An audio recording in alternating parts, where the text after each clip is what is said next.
Hello, everybody, and welcome. Hello. We have such an incredible panel today. We're going to have a lot of fun, and we're going to talk about all kinds of great stuff.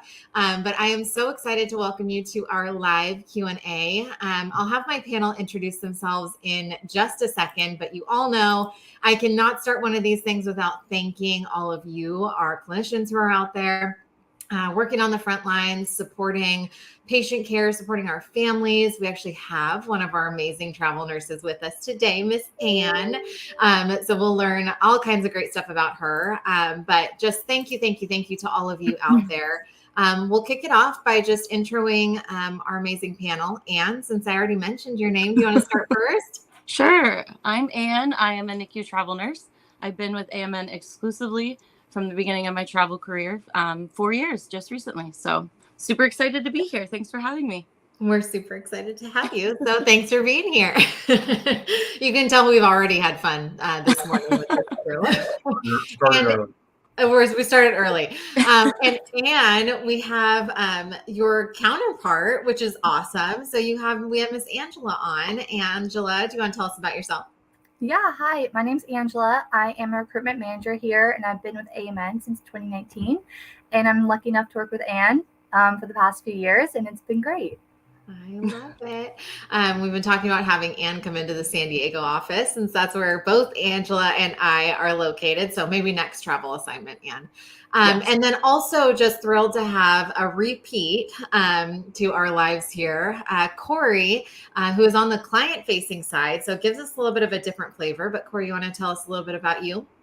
Yeah, Corey, a division vice president for client sales on the nurse staffing side.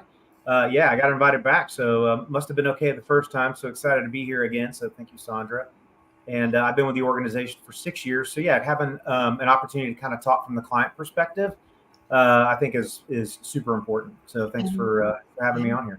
We are so excited to have all of you. And we've got a special announcement. So if you've been following us on Instagram and following us in all of our different areas, you know that we've got a really exciting, very special announcement that we have transitioned our previous legacy brands, American Mobile, Onward, and Nurse Choice, into one, AMN Healthcare. So big round of applause there. It was pretty big deal for us. American Mobile is our original brand, and we have transitioned to meet the needs of our clients and clinicians and our internal team members by rebranding to one AMN Healthcare. What that means for all of you is there is a fresh, new, modern look for our site. So we have a brand new website, AMN Healthcare. I'm sure my team will drop the link into the chat. Makes it easier for all of our healthcare professionals to find ideal jobs, not just nursing, although that's a pretty big part. With that being said, if someone's interested in finding their next nursing job, you have the ability to search all types of job types in one location. So more to come there. We're going to talk a bit about that. If you want your next travel assignment, if you want to stay local, if you want to pick up another shift, you can search everything in one place. So our enhanced technology, our updates will allow for better offer job recommendations based on your individual preferences. We all like that. And also, if you have left your application and want to come back, you're ready at this point, we can put you right back where you started so that you don't have to go back and forth. So lots and lots of exciting things. Our internal team members are very excited to have this rebranding. And I know Angela and we're going to talk about that in just a minute. Before I jump into it, we do have a little bit of a giveaway. So we've got a fun giveaway for the first 3 people. So first 3 to throw a question into the chat will receive a $50 Amazon gift card. Perfect timing with the holidays coming up. Anne's wanting to throw her question in the chat right now. Anne almost fell off her chair. She's so excited. But throw those questions in the chat for me. I would love to hear from you. These are Q&As for you. We've got a great panel.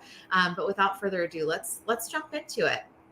So with this rebranding, going to one AMN Healthcare, Angela, I know you and I talked a little bit about what this means from a recruiter perspective, and then what that would mean for like your travelers, including Anne. Do you want to talk a little bit about that? Yeah, absolutely. I'm very excited about it, especially now because, we do become attached and friendly with our travelers. So working with Anne, before when we've needed to take some breaks, I was like, oh, like go do, you can do a PRN contract. And then she would have to go with another recruiter, of course, which is always great. But so now I'm so happy because if something comes up or if it's time to take a break to do PRN, we can stay together. And there's no need to do the credentialing process all over again. Everything's going to be a very smooth transition. Yeah. And I know Anne and I have been talking about it as well. Love it. Yes. Very happy. Yeah. Tell me more, Anne. What's exciting to you about it? Well, it's just great because Angela and I have had such a great relationship, and I do have I guess I won't anymore, but through the per diem aspect, I had a great recruiter as well. But it's so nice to just like if I'm having a rough assignment and I need to take a little break, just to stick with Angela and transition into the per diem. It's just a lot less stress for me and less work for me. So that's a huge plus. I'm super excited. Yeah. So eventually getting to that point, we're not quite there yet for the per diem side, but we will get there eventually. But just those critical need assignments, you'll go to the same place. Being able to just keep in communication is huge. And we're excited for what that means for us in the future. Corey, I know that this is also something that our clients have been asking for us. And one of the things that we're really going to get into today is what does the environment look like right now for not just travel nursing, but really for working in a hospital system in today's post-COVID world as we're resetting and really getting into some kind of hopefully normalcy. I think we're all ready for that. But what does that look like? And Corey, why is this thing, our rebranding, becoming one, how is that a benefit to our clients? Yeah, I think ultimately as we reset, Saundra, we look at how do we make it easier for the client to engage with AMN, right? Yeah. And not only does it go from our branding and our website and really where we're driving information and nurturing those conversations virtually, but it also as they look at a more comprehensive solution, right? And comprehensive is, I don't want this to be a transactional relationship, right? So how do we make it more strategic and long term? Now they have the ability to work through on the nursing side through one single point of contact, right, for all their nurse staffing solutions. So whether you're travel or per diem or crisis or rapid response or labor disruption, you have one solution and one person to talk to. So I think the way we make it easier for the clients to do business with us is not to continue to pass them off to one salesperson to the next salesperson, right? And I think that correlates pretty strong with how we do recruitment, right? So if Anne had to talk to a different recruiter every time she had a different assignment, I think that would make it pretty difficult to stay engaged with AMN. So I think it just makes sense. Yeah, I love that. And we're going to, again, spend way more time on that. Our culture, our heritage. I did see your question in the chat. So we've definitely got you marked down. I'm not sure that I understand the question. So if you can put it back in, that would be great. What happens when you can't find your passport after having CC? Not sure what you're asking for. So throw it back in and I'll be sure to answer the question. But don't forget, first 3 to put those questions in the chat will get a $50 Amazon gift card, maybe to buy something nice for someone else or buy something for yourself. All right. Well, I want to get into a little bit of what we were chatting about yesterday with this panel in preparation of today, of just what the landscape looks like currently, because I think we're all feeling it at different levels. We're watching the news, we're hearing what our clinicians are experiencing, we're hearing what our clients or our hospitals are feeling. And then for us as internal team members of AMN, how we're working through what these changes mean and what that means for our organization. And you were talking to me yesterday just about what changes you've noticed from being a floor nurse and how that's been different from COVID time period. And you were a traveler prior to COVID. Do you want to talk to us a little bit about that journey? Sure. Yeah. To start off, it's very different. Just I think that there's a lot of cost that was lost in the hospitals, and as a nurse you're seeing that, and before you were kind of behind the scenes and you didn't really know the cost of things, but there's just been a huge push for nurses to be careful on like supply usage, even where that was never an issue before. But also you're working a lot less staffed, and that doesn't just mean like bedside nurses. It means everyone, and it just impacts everything. And it puts a lot of responsibility on me as the nurse providing the care, because there are mistakes that happen, and when you have more people involved in the mistake and reaching a patient, there's more eyes to catch that, and now there's not. So there's a huge responsibility put on us to make sure that we're providing, the best care we can, and we're not letting those mistakes reach the patient. And it happened to me recently, so this has been a huge eye opener, and I just hope that it gets better. Yeah, definitely. And I think we're all in that place, right? And then you were talking about how positions even are a little bit different within the hospital setting for Yeah. you. And you have people who are stepping in that maybe wouldn't have previously. Talk a little bit about that, because I do think it lends to a little bit what Corey's going to talk to as well.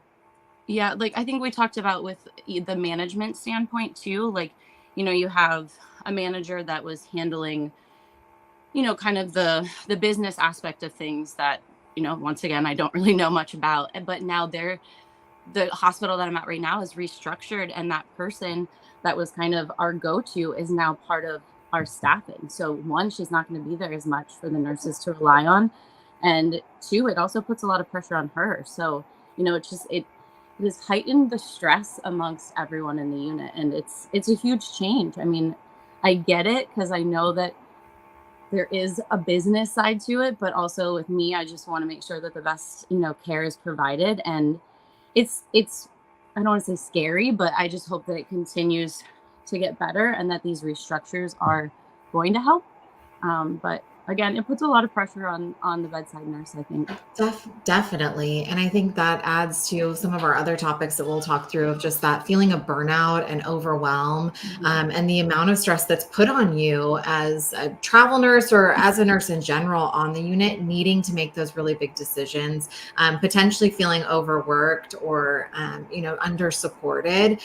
So I think where we step in as AMN, right, Corey, is helping some of the things that Anne was talking about with the business side that maybe I wouldn't expect all of our nurses to understand, but then our client side, seeing both places. And that's where we really try to be a partner.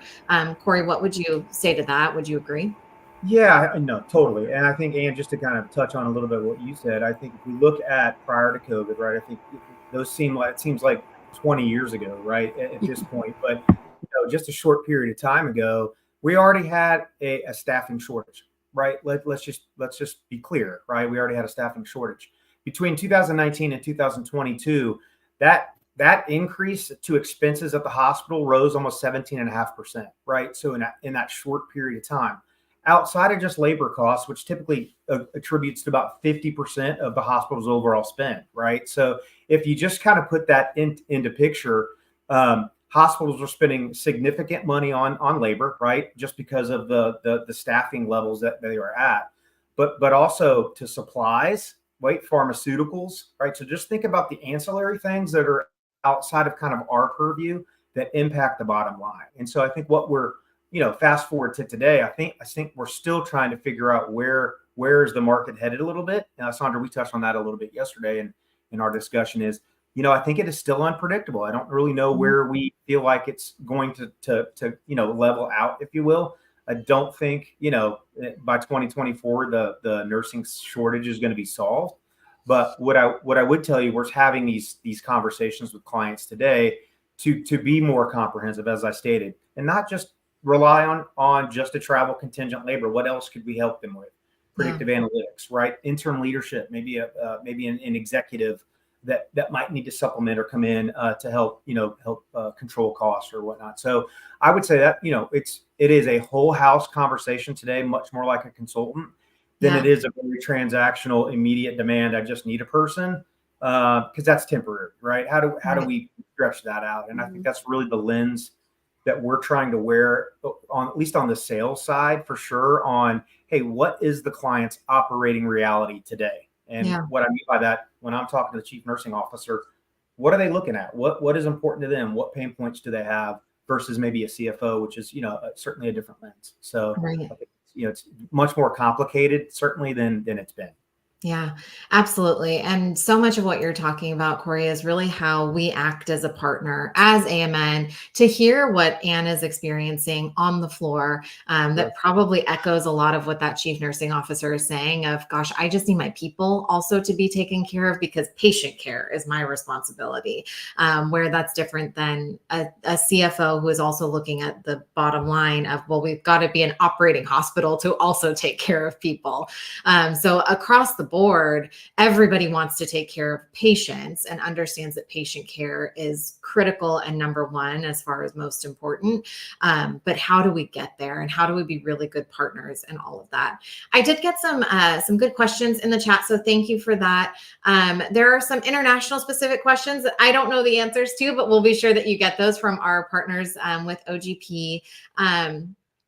And then let me see here. For strike needs, will a nurse have more chances to be selected for a strike travel contract? So chances of a strike contract don't really depend on your travel ability. I will say, this is just my 2 cents, and I think you said you've worked a labor disruption before. It probably helps you as far as your mental state in stepping into more of a strike or labor disruption contract if you've taken a travel one. That's my outside perspective. And what would you say? You're kind of shaking your head and smiling. So yeah, well, I didn't know that the contract that I took, the hospital was going to go on strike. So mine was a surprise. 2 weeks after you start, they're going on strike, and they actually did for 8 days. So it was nice to already have had the travel experience to know what it's like, but to also see, how those strike workers actually work. And I got to give props to my strike nurses. Like, that's a hard job, and those are some hard working girls, and guys, but I was so impressed. But it was definitely beneficial to have the travel experience, and then for me it just was a really easy transition because I was already there. Yeah, definitely. Angela, anything you would add from a recruiter perspective? Just having worked a travel assignment, does it help with coming back in? Oh, darn, and we lost Corey for some reason. I'm sure he'll come back good. Yeah, to go off of what Anne said, I think the experience, it's not as much as a shock going to a strike. And then also from the recruiter side, it's a lot easier if you already have like your profile there and all of that for the traveler as well. Because if you have your profile ready to go with your work history, your experience, etc., then we can get you in and secure that job right away. Yeah, such a good point. All the certifications, the credentialing, all of those things that, especially for labor disruption, have to be quick. Having those already on file is helpful. And you're shaking your head too. I feel like that is a big part of travel nursing that we don't talk about so frequently, but is so important, of just the credentialing aspect. Because you're basically signing up for like a new position every time you travel someplace. Something you would add there just to prep our clinicians who have never traveled before? Be patient. It's long and it's grueling, and it's tough at times, but ultimately it's worth it. And usually, thankfully, some of the stuff is just once a year, but you gotta be prepared to put in the work for about a week to get everything there, and then it's a waiting game till everything comes through. So you gotta be quick to get it in, but then patient, and just work with your recruiter and just stay in communication so no one gets too frustrated, because it can be really, really frustrating when you don't really know what's going on and you just are like, what is taking so long? But it does take time. We're going to different states, we're going to different hospitals, and it's just part of the process. So just take a deep breath and keep on going. I think staying up to date, right, is so important. And I'm sure that welcome back, Corey. You love technology, right? We love technology. I think what's I'm sure you use it all the time, Anne, but hopefully what's helpful to a lot of our clinicians is AMN Passport, because you do have the wallet feature where you can put all of your credentials in there as you're getting them, as you're updating them. So that way, if you are ready to take your next travel assignment, or if you're looking for a labor disruption, or potentially, you want to take that per diem assignment until we're all under that one official recruiter, you can do that within the Passport app. So if you haven't downloaded it, download it today so that you can keep yourself up to date. And do you use it all the time? I use it all the time, and it's so funny. I just got an update today that it's like, hey, it's time to fill out this form. It's getting close to your year, your tax declaration form. And I was like, oh yeah, so that's really nice too. So having your notifications on for that, because it will notify you when your, you know, credentialing is expiring, or even your like BLS, your PALS, your NRP, all of your certifications, and your license. Like when Yeah. it's getting time, which, when you're a travel nurse, sometimes you hold multiple licenses. So it can get a little overwhelming and confusing. So I think that that's a huge plus, because it'll send you that notification that's like, heads up, time to schedule this. You're 30 days out. So I Yep. love that feature. Good. I like to hear that. And you're absolutely right. You all have lots of things going on in your head at all time, and very important things like taking care of patients and saving lives. So if we can take that one thing away from you, like, hey, your license is due, FYI, just taking that thought process out of it is what we are here for. So love to hear it, Anne. Yes. Corey, welcome back. You missed a What did I ton, miss? obviously. What did I miss? But we'll continue just the same conversation. I did get a couple of additional thoughts in the chat, which is great, from Selena, just talking about being truthful and open in terms of the focus for hospitals. And I think that's a big part of what we're really trying to do as we're communicating with you in these forums, but also, Corey, from the client side, talking to hospitals about, hey, let's be really open and transparent in these conversations that we're having, so that we can create a solution for the future. Anything that you would add to that thought, Corey? Yeah, I think we're digging in more, like, as far as what does that mean to them, right? So, we're hearing a lot about like the care models. Like, let's talk about your care models. Like, historically, we've gotten away what we've learned in talking to clients. I don't work inside of a hospital, but as we're certainly discussing with the hospital leadership, is the team care model kind of been abandoned a bit, right? And so I think what that means is to be able to with how you're staffing your floors and who's seeing patients, so Anne's not, 1 to 7, 1 to 8, 1 to 9, whatever that ratio is. And so it's really digging into the details, kind of to see how that structure is set up. But what we're hearing a lot is around technology, right? So how does artificial intelligence integrate with the overall staffing plan, right? How do we provide some of our virtual solutions, more so than we have today? So I would say that's probably 2. And then number 3 is around safety, right? Like, clinician safety, especially today. It's a pretty volatile environment. I just saw an article here on the news this morning of a hospital in the Atlanta area that overnight, hundreds of cars were broken into in a private lot where the nurses keep their cars, right? So as they're, sitting and they're working, they're coming out at 3 a.m. to a window that's been broken. So I think safety is a real thing, and those kinds of conversations with clients right now.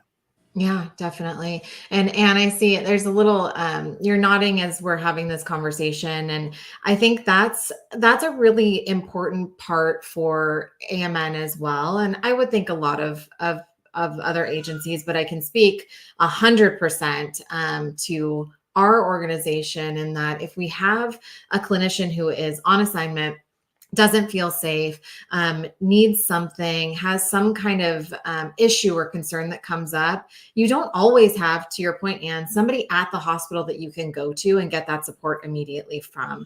And where we really help our clinicians is with our crisis team and having that 24/7 availability to manage what are those things that are happening that you feel like, gosh, this is really scary, or this feels like, I need more conversation around this, or I just need somebody to help me.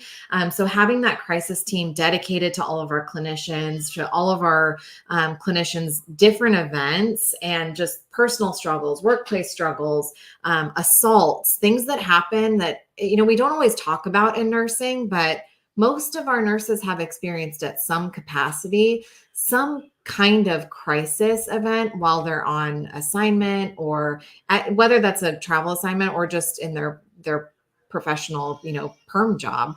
And is there anything that you would add there, just kind of from that lens or perspective?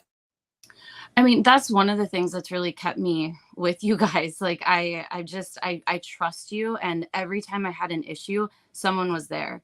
Like, after hours, if I needed something, I knew that I could call someone and they would be able to walk me through it and help me. Angela, unfortunately, has had to have the crying phone call with me a couple of times. Not every assignment is great. We get in there thinking it's going to be wonderful, but things happen, and it's personalities are different, culture is different everywhere you go, so it can be really hard. But knowing that I have, honestly, not to sound cheesy, but like a friend, and that's like how I feel about Angela, is that we stay in communication with each other quite frequently, and it's become a relationship, like a friendship, more than just, okay, ready for my job, find me one. So that's why I don't want to leave. I really value what you have to offer as a whole package rather than just a job, because that it matters. Our mental health is on its last leg these past couple of years, so I need someone that's going to be there for me, and I have that, thankfully. And we love that. Yeah, and I was just going to say, Saundra, I was just going to make a comment. And so, I'll just for all the nurses that are listening to this, I think a lot of times when we engage with a client and we start to do an intake discussion, and we listen, right? So before we do any like solutioning, we listen first. Tell us about your hospital. Tell us about the environment. Tell us about the culture. If you could wave a magic wand and the nurse came in, how would you like day one to be from a traveler? And so, it's really important for us to obtain all that intel, because that information then goes out to Angela, right, as she's recruiting, and she can fully explain the assignment. So to me, that's a big piece of get into a contracting with a client or an existing client, right, to expand our relationship, is to really understand the cultural impact that Anne would walk in, or any other nurse would walk into, just so they're prepared. Yeah. And I think it's such a great comment and something to add. Angela, for you as a recruiter, that Corey and his team have these conversations, and our other program managers have these conversations as well. But how do you then give that back to your clinicians and have those conversations to make sure they feel supported? Yeah, absolutely. And we've had so many assignments together, so it's hard to keep track, but there's definitely been some rocky ones. And I would say, the whole package as well, like knowing if I'm not available, then there's clinical, etc. And like sometimes if Anne's telling me something, I'm like, hey, I really think we should involve clinical, so that way they can let the director of nursing know what's the situation. And that way, like, AMN can be that asset, and just adding to the culture and letting them know the situation and how to improve, and maybe like how we could get more travelers there, because every traveler, there's the community, and they understand which hospitals are good and bad as far as treatment to travelers. So yeah. I think I always try to advocate that, like, let your voice be heard while you're on unit. If you're not comfortable, like, talk to us. It can be anonymous, and we will take a back route to talk to them, to the client. Yeah. Absolutely. And just working together. And you saw Corey just love that, because we want to stay connected and together, and a forefront for of course our clinicians, for our clients, to help support them get what they need. And that all of that is kind of full circle for us. I will say, just on this crisis component and talking about the environment that we're in, having those good assignments, those bad assignments. One of the other things that we really want to make sure our clinicians feel is that when you have those moments that are difficult, you feel like you've got someone in your corner that can help support you. Have those conversations. But also, if it's a monetary thing, that there's some big expense that has come up, or something that is changed in your life that you need support with. For our internal and external team members, we have Caring for Caregivers, or the Hardship Fund, that we do have grants for, that we provide that monetary support where needed for our clinicians and our internal team members. I will say that I have some numbers which I think are just amazing, but we receive a large number of applications, and then the team sorts through and says, where is the support really, really needed, and how can we help? We've actually awarded 59 grants just in 2023 for a total of about $190,000 to support you on assignment who need that additional support, to support our internal team members who are going through difficult times. We know that there is this reset in the market. There's a lot that's going on. And we take it to heart when hard decisions have to be made, but we want to make sure that we're supporting in the areas that we can, where we can. I know that of the applications that came in that we weren't able to award, we wanted to, right? But knowing that those things are in your corner as well. And would you say anything to that? I know you talked about just that trust piece, but I didn't even really know that that was something that was offered. So I just think that that adds to one of the reasons that I really like working with you guys. But I just want to stress, like, when I hear, everyone talks, travelers have different opinions. We all have different experiences with each other. But if I ever hear anything, not so great, I just want to make it great because I know my experience has been so great. So Angela knows that I can attest to that. yeah, I have sent a lot of people her way to make it right. And, and that's because I'll say, oh my gosh, I love AMN. Like, people are like, what? I'm like, yeah. And then I tell them and they're like, oh my gosh, like, that's great. That's not what we're hearing, or that's not what happened, whatever it may be. But, Right. I want to help other travelers. I want everyone to have the positive experience that I've had and have a recruiter like Angela, because she's been in my corner from the beginning, which is great. And that recruiter relationship matters too, right? So I think Angela talked about making your voice heard. If there is something that's happening, we want nothing more than to make it right as quickly as we can. So just be open in that dialogue and conversation. I did get a couple more chats. So I'm going to take us a little bit back, Anne, but question came in for you that when the hospital that you worked at went on strike after starting your travel contract, did you stay working as a travel nurse? Did you work as a strike nurse? What happened? So if we were there was a bunch of travelers there. So we did go into that role as, a strike nurse.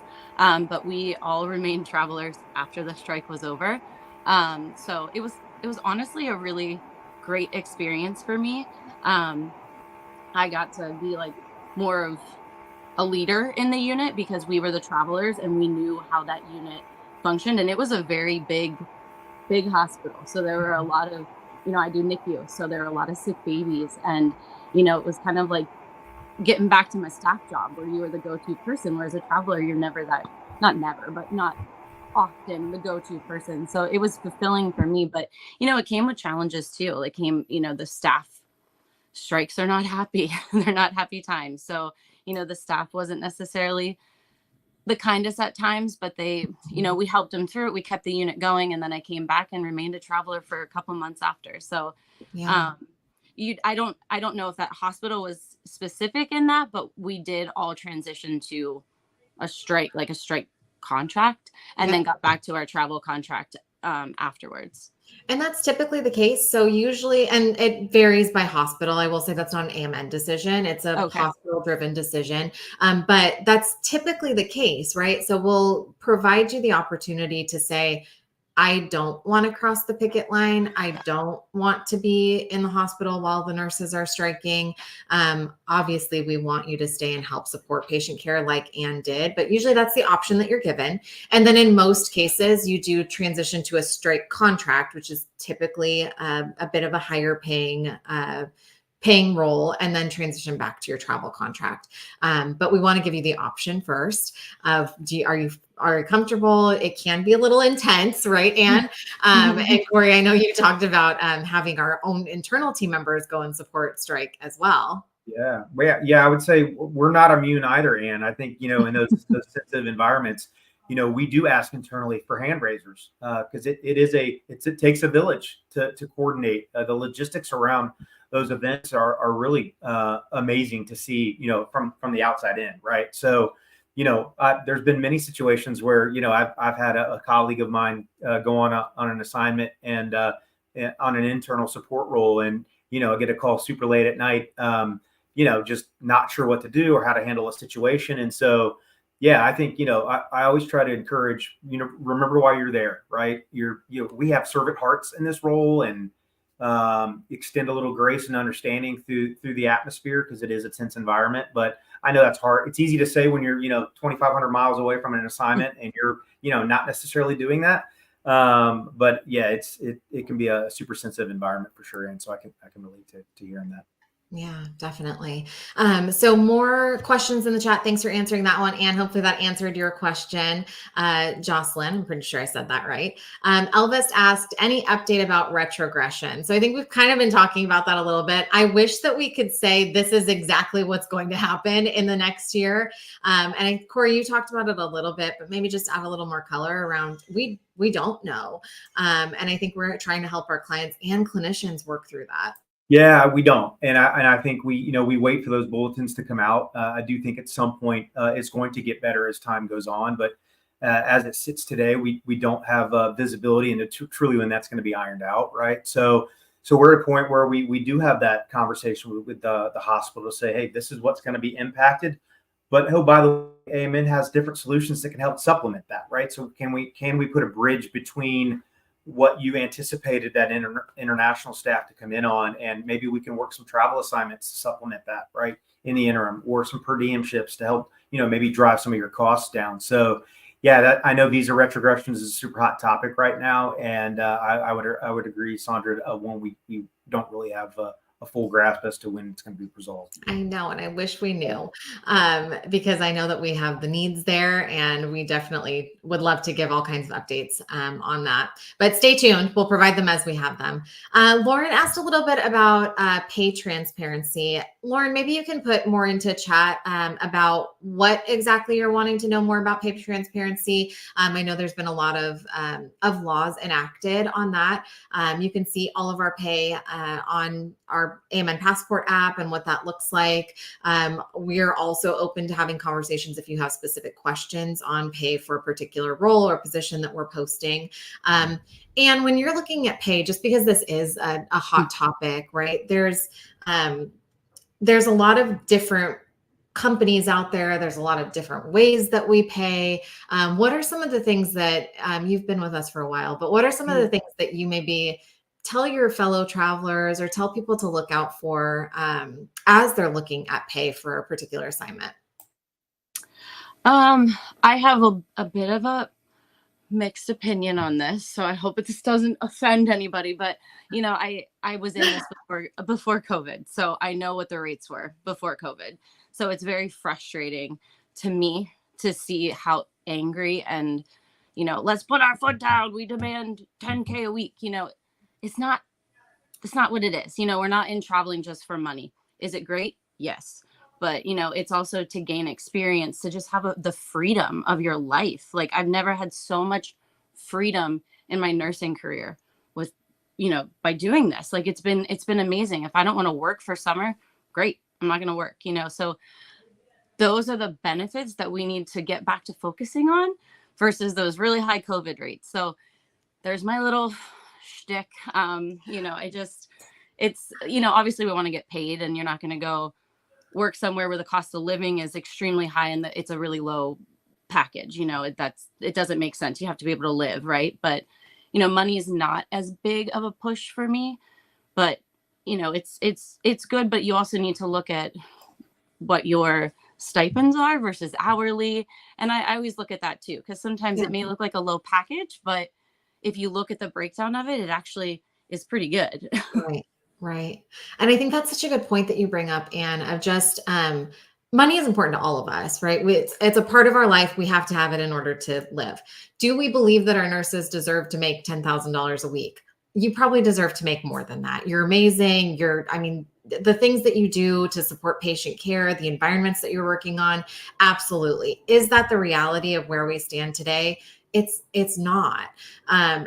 It's hard to say that, but you just heard Corey talking about that too, of we have to manage the ability for the hospital to stay open and work through what their bottom line is so that they can continue to support patient care. And that's a hard thing. Corey, I saw you come off mute, so jump in there. Yeah, no, I was just going to echo what you said. I think yes, you deserve so much more, right? But I think from an economics perspective, it doesn't make sense, right? It's not sustainable for the health systems to stay at higher rates, right? As I shared at the kickoff of this, overall expenses are up at the hospital. Medicare reimbursement is down, right? So think about, all the way they leverage some of the cost allocations for that. So a lot of what we're talking clients right now, they want rates to go to normalize, right? And I think as I shared earlier, we don't know where that normalization is at yet, right? Certainly, we're definitely trending into that direction towards more normalized market demand. But yeah, I think ultimately it's not a sustainable model to be at such high elevated rates for a period of time. So, and we always say this too. Remember that there were subsidies coming in for hospitals from government spend. So when that goes away, there's also not this influx. We can have a whole conversation, I'm sure, about that. But if you have any additional questions, feel free to throw them in. I'm not sure if that answers your question, Lauren, but again, feel free to throw more in. I'll talk to it. Angela, also saw you come off mute. Anything to add there? I was just going to say, like, to Lauren, maybe just have that communication with your recruiter as well, as just be as honest as you can with them about your expectation. I feel like if Anne were to tell me that she needed X amount in a certain area and I didn't think that was possible, I would just say, I don't think that's possible. Maybe it's possible in this area.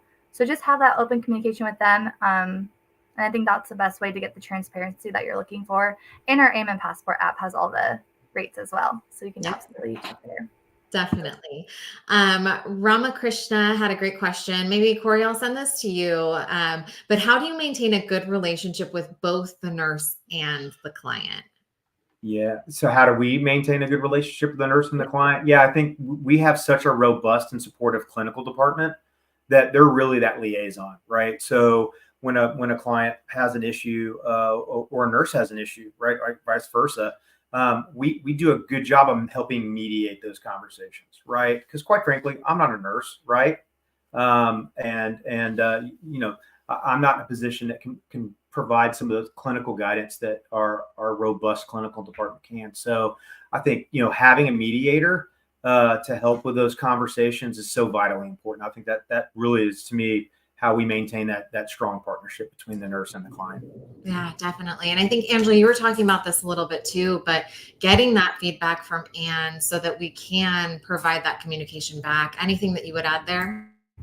I would just say, sometimes if you're uncomfortable or you think it doesn't matter, and you don't express it, then nothing's going to change. So definitely, talk to your recruiter, talk to clinical. And like I said, it can be anonymous. If you're not trying to have the spotlight on you, you don't have to. So I think that's a huge benefit that we offer. Yeah, definitely. Well, and you got a shout out from Nathan, and just great answer. You're doing this for the right reason. And I think it is a good call out to say, what is your reason, right? When you decide to take a travel contract, what is that motivator for you? And I don't know if you want to add into that. Yeah, I just have this passion recently. I think within the past couple of months, I've just seen a really big shift in nursing in general. And I get it. It's been a really rough few years for us. And, we just got to try to take a deep breath and get back to why we went to 4 years of college to get our degree. And we went through all that hard work. Like, we truly care about the patients and the care that we provide to them. So we got to get back to our roots and our fundamentals and, just help each other. I think we've gotten away from that a little bit, which I totally understand. It makes sense. It's been rough. So, when I get frustrated, I'm like, I love the babies, so I'm going to keep going. And we love you. We're so happy that you're out there taking care of those babies wherever you are. But I think it's such a good call out. And we know, we hear from you, and we maybe don't understand fully because I am not the person that is taking care of the sick babies and feeling the understaff, or taking care of whatever patient population you take care of and provide care for. Every nurse I've talked to has a bleeding heart for their patients and want to make sure that they're taken care of. And at the end of the day, that's what it really comes down to. But Anne, you and I have talked about this in previous conversations. Angela, I'm sure you have this conversation with Anne all the time. We also want to make sure you're being taken care of, because if you're not being taken care of, or taking care of yourself, or feel like you have the opportunity to take care of yourself, you can't provide patient care. If your cup is empty, you can't pour into somebody else and give all of that love that you have to give, because that's really what it is. It's love that you're giving to the patient to take care of them. And where we see that go away, I feel like, is because you haven't given back to yourself enough. And am I speaking totally out of turn, or is that? No, it's right. And I like personally, I have a hard time doing that. So I think Angela told me, I was like, all right, I need an assignment. She's like, no, you need a break. That was rough. Take time for yourself. And it's like, oh yeah, I do feel like a lot of pressure, from like my friends that are not healthcare. They're always like, oh, go do it. The money's worth it. And then you're like, yeah, it is. But then you realize I can't do this. I don't want to be that grumpy burnout nurse. I refuse. And I got to a point on an assignment where I was like, I need to take a step back. And thankfully it was near the end of that contract and I was able to take that break. But, just to be reminded of that, was really helpful. And I think, Angela, just kudos to you. Corey, I'll have you jump in here in just a second, but kudos to you to say your relationship with Anne is so strong that you can also see what she needs. And I think I want to highlight that so much for this group that's listening. That is the relationship that you should have with your recruiter, that they understand you. They understand what your motivations are. You don't have to have the best possible friendship, but, just having that open dialogue and communication so that what each other is really talking about and talking through so that you do have those transparent conversations. Angela, what would you add? Yeah, I would say that the communication is key. And that's how, Anne has been able to go to so many contracts, is being able to take those breaks and then just bring it back to the one AMN brand is going to be so nice I'm a huge advocate of taking breaks for nurses. I understand they're under so much stress. And I want to hear from them so I can, understand their feelings. And if I do have the opinion, that maybe I can share, and then they can self-reflect and tell me if they're ready or if they do think that's a good idea. Yeah. And then I think another benefit that AMN does offer in our EDPs is how we do offer free counseling as well. So there are 6 counselings that you can take, and I have had nurses utilize that, and it really does help. And then they can see if it's something that helps them or not. Yeah. And such a good call out. We have to ask for the help too, and not be ashamed to ask for that help.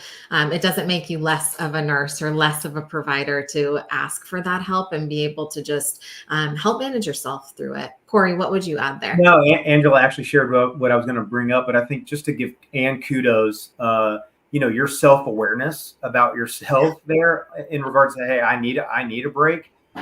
I think that's an important thing to stop and reflect on for all of us, and generally what we do, but certainly in when you're dealing with patients, because that impacts patient satisfaction scores, right? Which directly impacts the economics of the health system, right? So, I think all that is very well connected, and some of what we ask in our conversations with clients is, tell me about your patient satisfaction scores. Where do you think where they are today? Where do you want them to be? And do you feel like leader of that unit, do you feel like that is due to your staffing levels? And tell me why you think that. So it's really kind of, digging into those conversations to explore some areas of opportunity outside of, hey, I need a nurse and got a nurse, right? It's a much more strategic partnership versus the transactional that I mentioned earlier in the call. Yeah. And I think that's where AMN is different, is we're looking at that kind of full circle. Where are we supporting our client? How are we helping them diagnose that information, so that we can take it to, all of the levels, but at this communication that you're seeing and hearing about from Anne and Angela, so that they feel like, gosh, we're in a good space and what we're saying or what we're feeling is being heard. And you have a voice on both sides of that. So hopefully you're all getting that. Huge shout out from Jocelyn for you, Anne, of just, you're right, helping each other and having great attitude changes completely the perspective you have from an assignment, hospital, and agency. So kudos to you, Anne. And your self-awareness is great. So thank you so much. I appreciate that. It's not always there, but I need a little reminder sometimes. And we know that you're dealing with and working through a lot. And you talked about just, sometimes when you're out there on an assignment, having that recruiter relationship with Angela to call and say, I had a really bad day. Here's why my day was bad. Do you want to talk a little bit about that? I know you had a lot of passion around that too.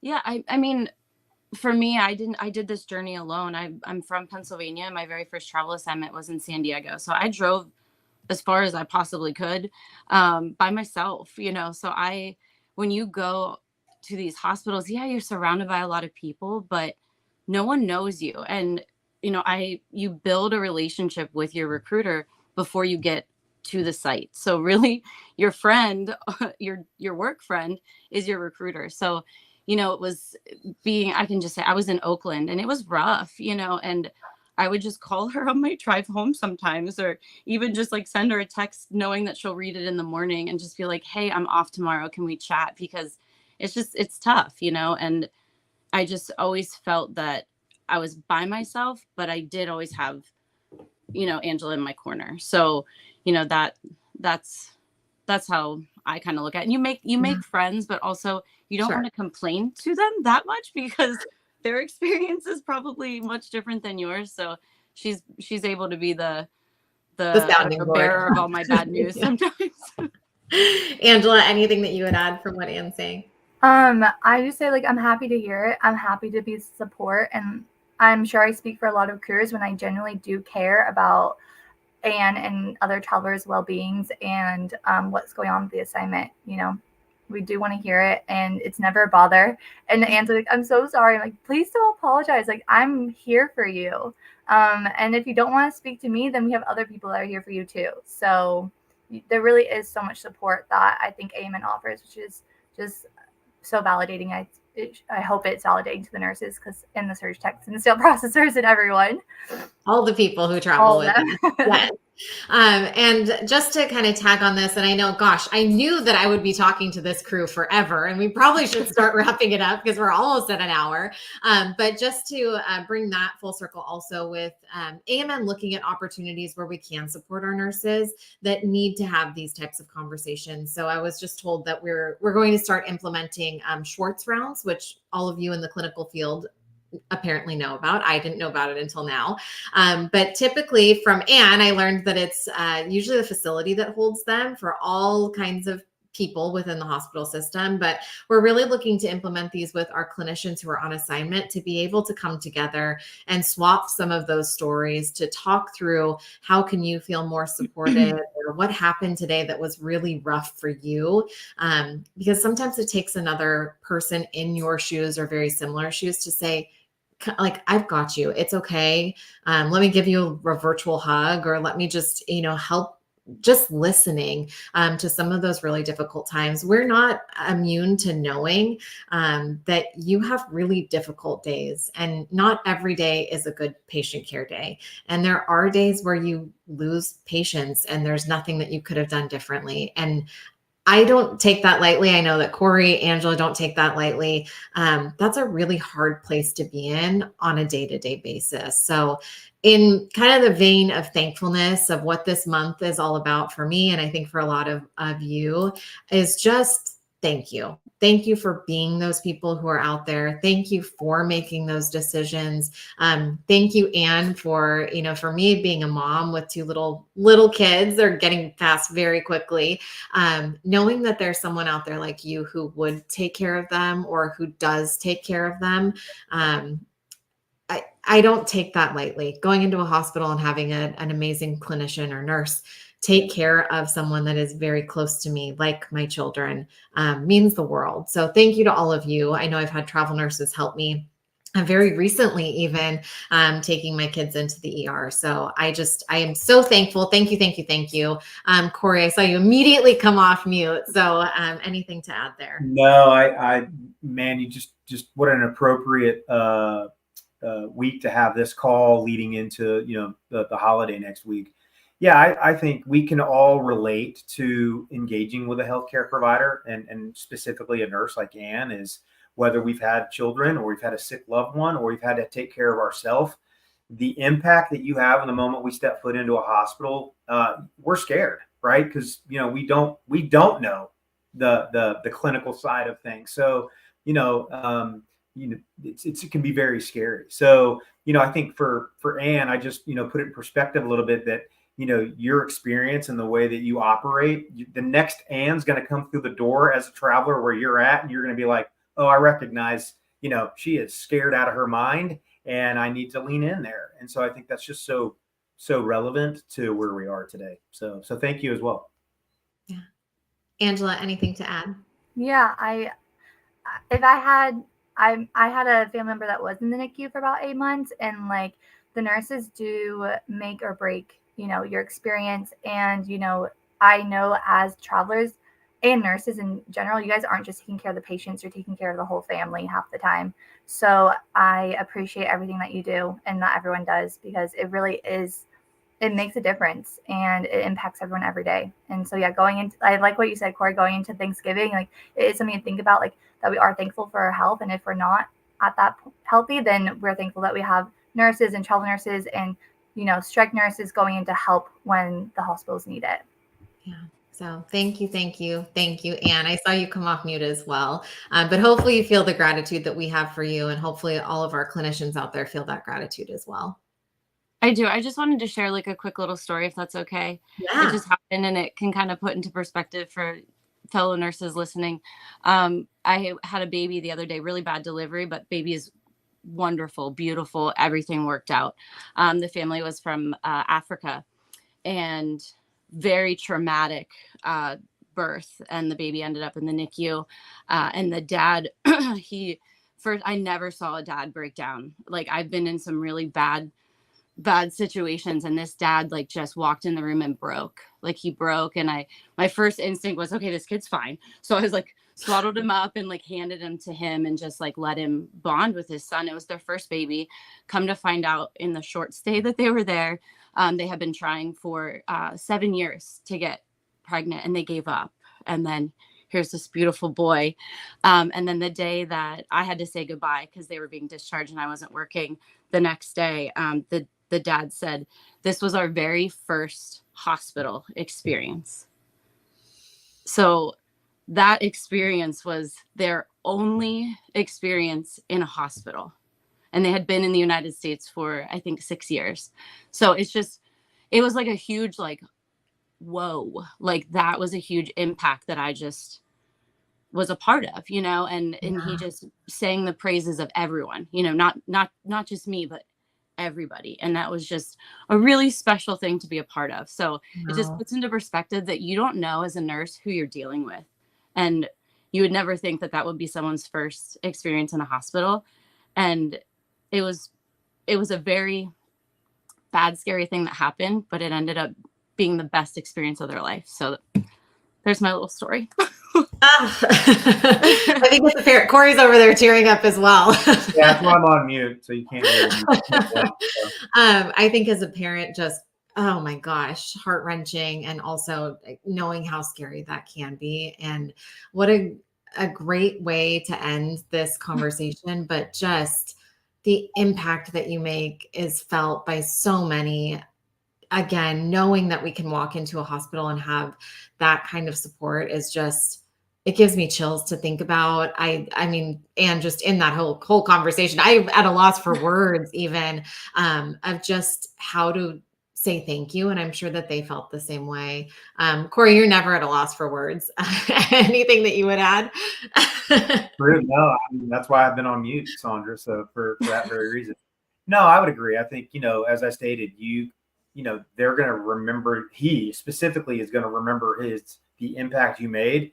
And now you've raised the bar for every other hospital visit he has, right? So that's a good thing.